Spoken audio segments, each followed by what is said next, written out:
আসসালামু আলাইকুম। আদম এক্সপ্রেসের পক্ষ থেকে আপনাদের সবাইকে স্বাগতম।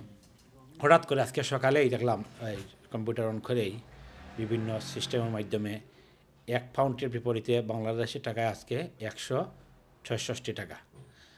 সো বেসিক্যালি আমাদের ধারণা হঠাৎ করে ডলারের মানে দশ নেমেছে সম্ভবত, এই জন্য এই পাউন্ডের বিপরীতে বা ডলারের বিপরীতে টাকার রেটটা আপ হয়েছে। তো 1 পাউন্ডের বিপরীতে আজকে আমরা যে রেট দেখতেছি আমাদের বিভিন্ন সিস্টেমের মাধ্যমে সর্বোচ্চ সবচাইতে বেশি আমার মনে হয় এই প্রথমবারের মতো আমি দেখছি আজকে 166 টাকা 1 পাউন্ডের বিপরীতে।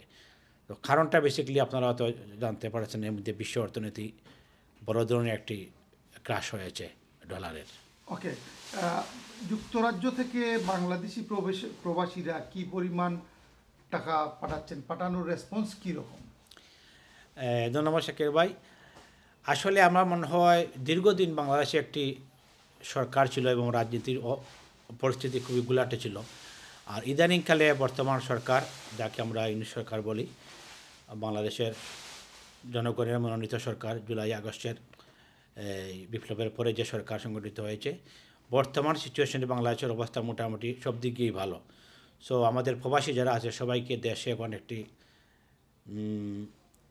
টাকা পাঠানোর জন্য এবং আর সবাই মনে করছে বর্তমান অবস্থায় প্রবাসীদের জন্য একটি বাংলাদেশে এখন ভালো পরিবেশ কিংবা দেশে বিনিয়োগ করার জন্য মানুষের একটি মনে আশঙ্কা জেগেছে যে বর্তমানে যে পরিস্থিতি, দেশে আইনশৃঙ্খলা পরিস্থিতি ভালো কিংবা দেশে বিনিয়োগ করা বা আত্মীয় স্বজনকে টাকা পয়সা দেওয়ার জন্য একটি আসলে একটি নির্ভরযোগ্য সময় এই মুহূর্তে।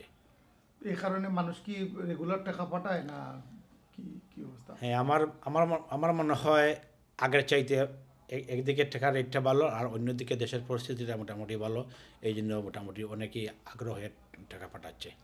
আচ্ছা, অতি সম্প্রতি কিছু অ্যাপস ভিত্তিক লেনদেন বাড়ছে, আমরা লক্ষ্য করছি বিভিন্ন ধরনের অ্যাপস আছে মার্কেটে। বাংলাদেশিরা কিভাবে টাকা পাঠান এই মুহূর্তে? আপনি জানেন বিভিন্ন অ্যাপস, আসলে আপনার কথা সঠিক, বিভিন্ন অ্যাপস ইতিমধ্যে ক্রিয়েট হয়েছে। তো অ্যাপসগুলোর মাধ্যমে বেশি টাকা তো পাঠানো যায় না, ধরেন 5, 10, 15, 20 হাজার এইরকম টাকাগুলো পাঠানো হয়। আবার অনেক অ্যাপসের বিরুদ্ধে অভিযোগ আছে, কমপ্লেন আছে যে অ্যাপসের টাকাগুলো মানুষ টাইম মতো পাওয়া যায় না কিংবা একটা হ্যাপেন ঘটলে ওদেরকে আর খুঁজে পাওয়া যায় না, ফোন টোন ঠিক মতো করা যায় না, আবার রেসপন্সও করে না।